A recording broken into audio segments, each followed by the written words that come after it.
Muchísimas gracias. Es un placer para mí. Gracias por la invitación.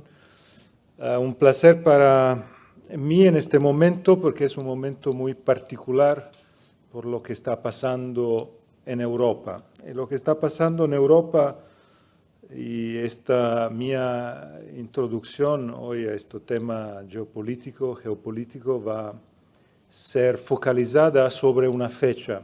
Esta fecha va a ser la fecha para mí más importante, más desconocida y por esto más importante que jamás, que es la fecha del 2028.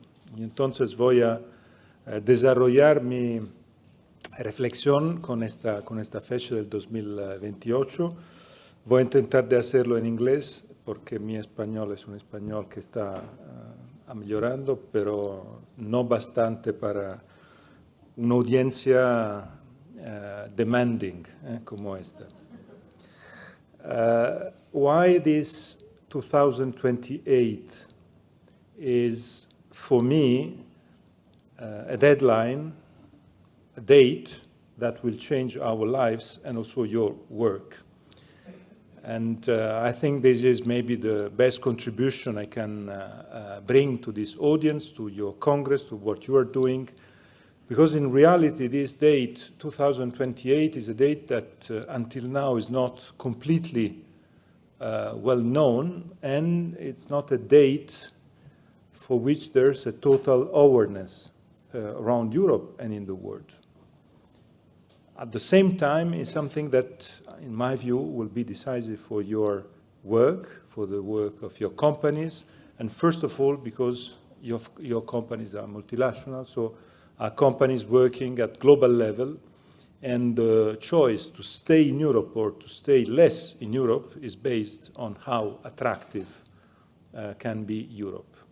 And this date, 2028, is a date where the possibility to be more attractive will be crucial. So I try to discover a little bit with you what is the key issue. The European Council, 10 days ago, October 23rd, decided with a common decision. So when I say the European Council, you know the European Council is based on decisions taken at the 27 level, so 27 member states, the prime ministers, the head of state.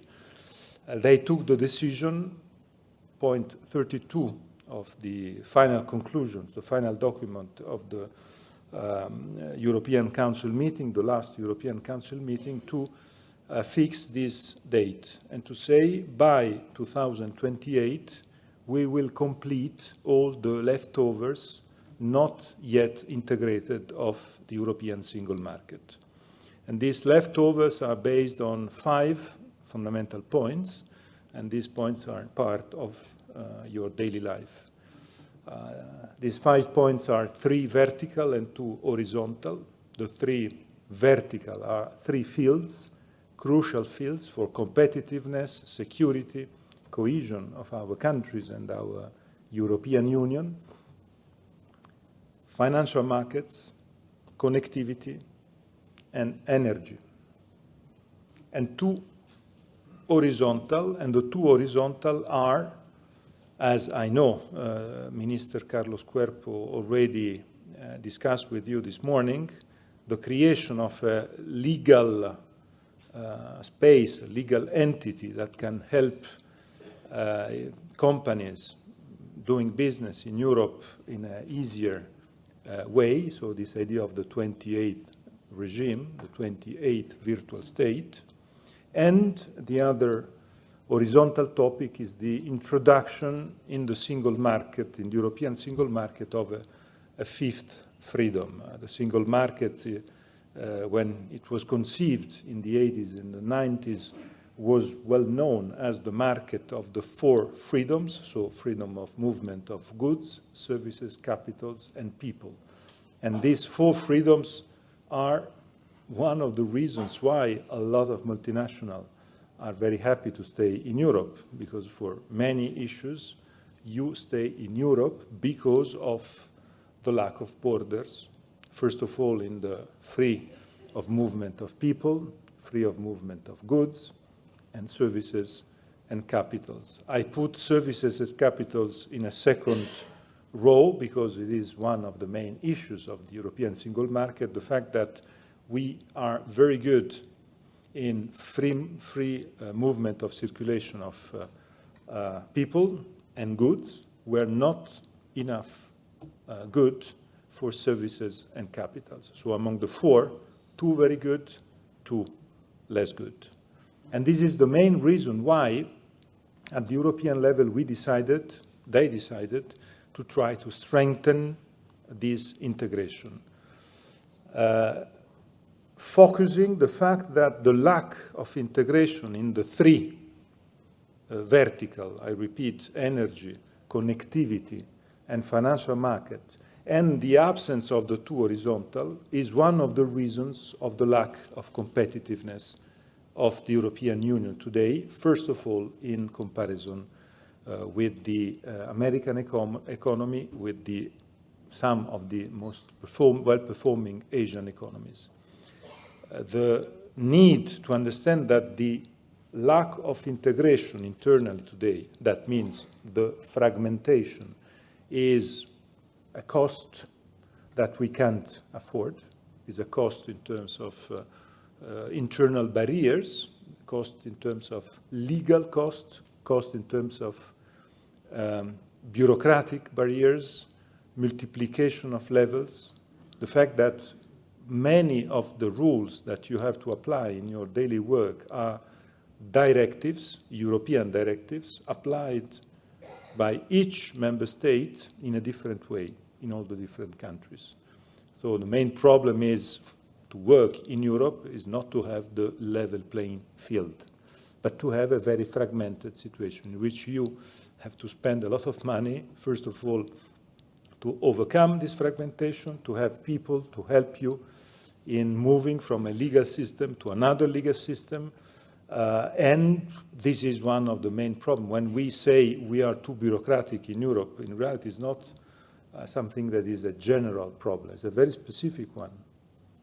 If we have in these 3 issues, energy, connectivity, and financial services, 27 markets and not 1 market, the consequence is, of course, is a very negative consequence for doing business.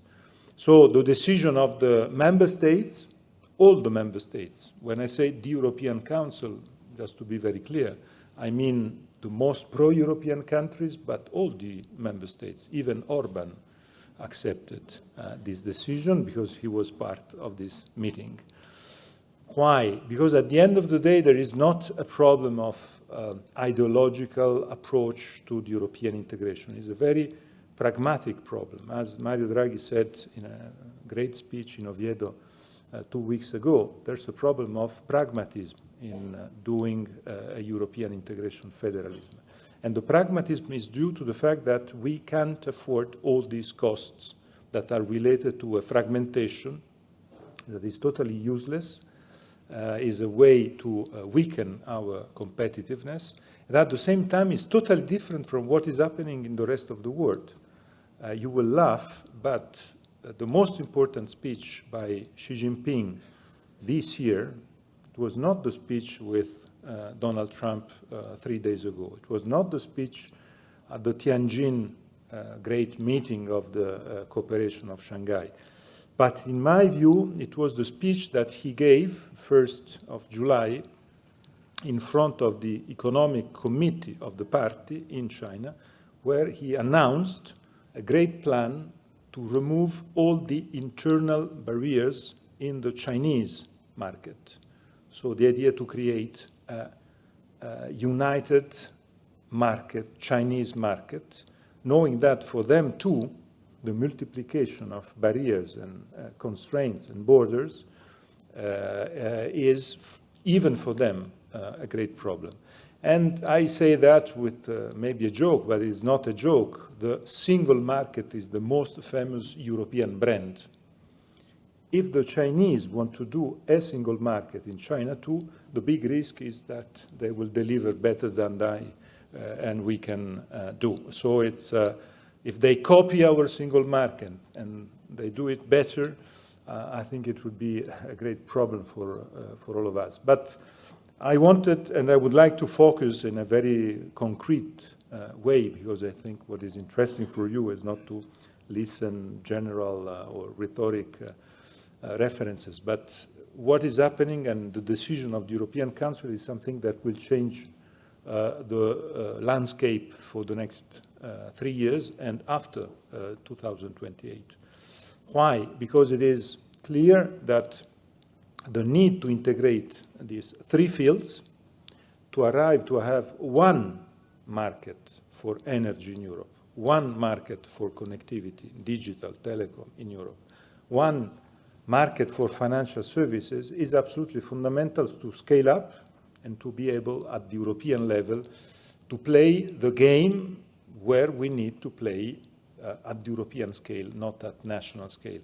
And for many countries, Spain is one of them, Germany is another one, when you have also a regional fragmentation, this multiplication of rules, and I think you know what I mean, is another topic of weakness and difficulty. So the need to move in terms of scale up is absolutely fundamental for a European Union that can be more autonomous, independent, and competitive. What does it mean in concrete? It means that after this decision that was pre-announced by the speech of Ursula von der Leyen in the State of the Union speech that she gave the 10th of September in front of the European Parliament, in which she announced this idea to have a deadline, then the Commission, the Council, the governments, the Parliament will start to set up some roadmaps on how to get this integration. Some of these decisions are already in the pipelines. In the financial markets, the Commission presented, for instance, the savings and investment account, the recommendation savings and investments account that was already presented 1 month ago. There's this initiative under Spain and France leadership. I am sure that Carlos Cuerpo mentioned it this morning, on how to have some countries moving together, 9 countries. And for me, it is the good way to go. We have to go, first of all, not waiting for all the 27 in some issues. Some important achievements can be there also if we are 15, 20, and not 27.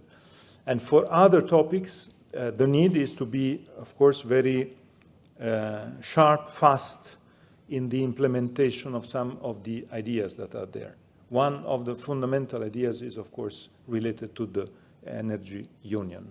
The fragmentation of the system is something that is becoming more and more problematic. And countries like Spain or like my country, Italy, know better than others the cost of the fragmentation. Spain today and Portugal are taking advantage of the Iberic exception, but the Iberic exception is an exception and is based, there's a specific period, this period will end up one day.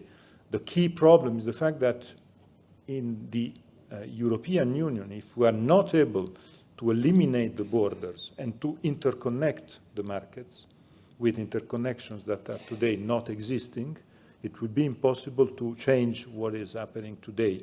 Today, in the 27 countries, in the space of the European Union, you have differences that are totally unbearable. We have Sweden. The cost of energy in Sweden is 5 times below the cost of energy in Greece, Italy, or Bulgaria, for instance. And 5 times is big. It's impossible to stay in a system where you have differences as big as that. And the same for the financial markets integration. I will enter now the second part of my presentation, and I will go to the conclusions, but the financial markets integration is the other big issue, because we know, and you know better than I do, multinational means that you work here in Europe, but you work also in other continents or in other countries. And you know better than I do that in Europe, the system banco-centric is a system that is, I would say, characterizing and influencing very much the way in which we work and we finance the real economy. And when we have a banco-centric financial system and we don't have at European level the scale up, because the possibility to have trans-border mergers is absolutely, I would say, eliminated for political reasons, because, of course, it's easy for me to mention what is happening between an Italian bank and a German bank in the last period, with this impossibility to have a merger. And the fact that the landscape is exactly the same of the last 20 years. And the most important American bank is 8 times bigger than the most important European bank.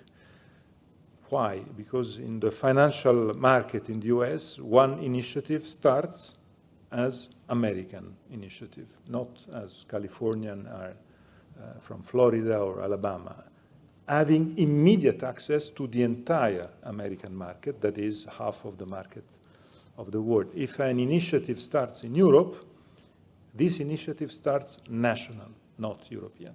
And starting national, this initiative, no matter is a fund or is a insurance or is a bank, the first obstacle, this initiative finds the first obstacle in the neighboring country, because the neighboring country has to protect his champions. And so the same is for the big incumbents in the telecom sector, the same is for energy and so on. We are full of national champions in Europe, but it is not time in the World Championship for national champions. We need to build up European champions. And to build up European champions, we need to have European markets, because if we have national markets, as we have on financial connectivity and energy, we will remain with our national champions. And the national champions will, it will be complicated for them to fight against the Chinese, the Indian, the American giants because of the dimension. This is a new issue, the problem of dimension that we never had before. And this new issue is today an issue that we can't postpone and continue postponing. I always remember, and I always quote in my country first, my country, Italy, was, when the single market was created, as big as China and India together, economically speaking. The same dimension. Today, China and India together are 20 times. And my country is a region of China. But we continue thinking as we thought in the 80s, in the 90s. Each country separated at the level of the Chinese, the Americans, and the Indians. Today, to stay at their level, the only possibility is to stay together. And the possibility for our business to be competitive is exactly to have an integrated market, integrated rules. And I end up with this topic of the fifth freedom that is, for me, maybe the most important.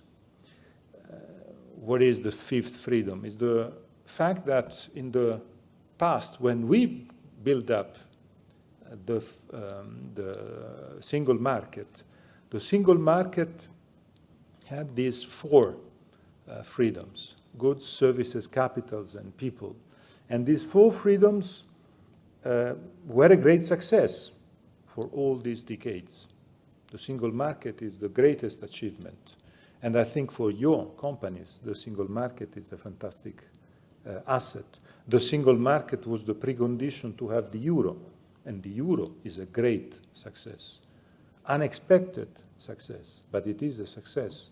I always have in mind the number of the referendum that in France they had on the euro, because they had a referendum on the euro in France when the Maastricht Treaty was signed in the year 92, and 51 to 49, that was the result. 51 in favor of the euro and 49 against the euro. So it was very narrow. Today in France, 80% of the people are happy with the euro, don't want to come back to le franc français. Even my country with a lot of oppositions to the changeover and to the introduction of the euro, is a country where today 80% of the people are happy with the euro and don't want to come back to the previous currencies. The key point is that we can't accept that we need 30 years or 20 years to understand how important it is to be integrated. We need to do it very fast because the other are fast. What I mentioned on China, I think, can be of big interest. But also what is happening with the US and this tense relationship on trade and on other issues, and with the rest of the world. The European Union is reacting, opening the doors, and opening the doors to the world. This year, 25, is a year in which the European Union doesn't seem in great shape politically. We feel the European Union in difficulty, but at the same time is a year in which the European Union opened the doors to fundamental new relationships. India, Indonesia, Mexico, Mercosur, 4 agreements that are fundamental to open the possibility to play at world level. And of course, all together with this idea to be more competitive and playing at world level. So I wanted just to share with you, first of all, this information, and I think it's my duty because I was the one who wrote a report on the single market, and I think my duty is also to try to do what the European institutions are not doing, because the European institutions were very good in deciding what they decided, but then I don't know how many in these audiences were aware of this 2028 and the decision that the European Council took, and it's not enough. I say that for politicians, European Union institutions, it's not enough to take a decision. Then we have to make people completely aware of the importance. We have to involve people, to involve civil society, because, and I end up on this note, that is a great, for me, reference. The same deadline was the deadline that Jacques Delors put for Europe of 92. 92 was the date, the deadline to complete and to create the single market. When Delors launched the single market in 85, he had the big countries supporting him, Kohl, Mitterrand, Felipe González, Andreotti, and all the others. He had the business, the big multinational, de l'epoca, Philips, I remember Philips, Jacques Delors told me always that Philips was fundamental to push, because at that time the big fear was the Japanese and the big competition of the Japanese on this topic. So big support, big launch, 7 years until 92. And they decided to bet, to put a deadline. And this deadline was part of the success. My generation, I think we are some of my generation, our generation was a generation that grew up with this idea of Europe of 92. Europe of 92 in terms of elimination of borders, freedom, possibility to work in another countries. Erasmus is the consequence of that. Vueling, EasyJet, Ryanair are outcomes of the single market and all the rest. And I think also many businesses were developed because of that.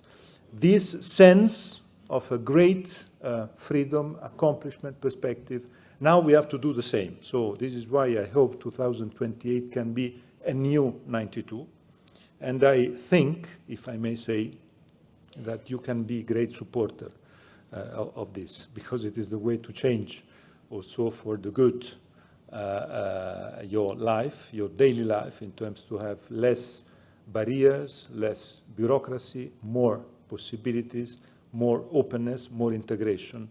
I think it is fundamental, and in this way I strongly hope that this conversation today can be the beginning of a common work, because it is of common interest. First of all, is in the interest of our children, of the new generations, to have something like that. Is the way to be more integrated and stronger as Europeans. Thank you very much.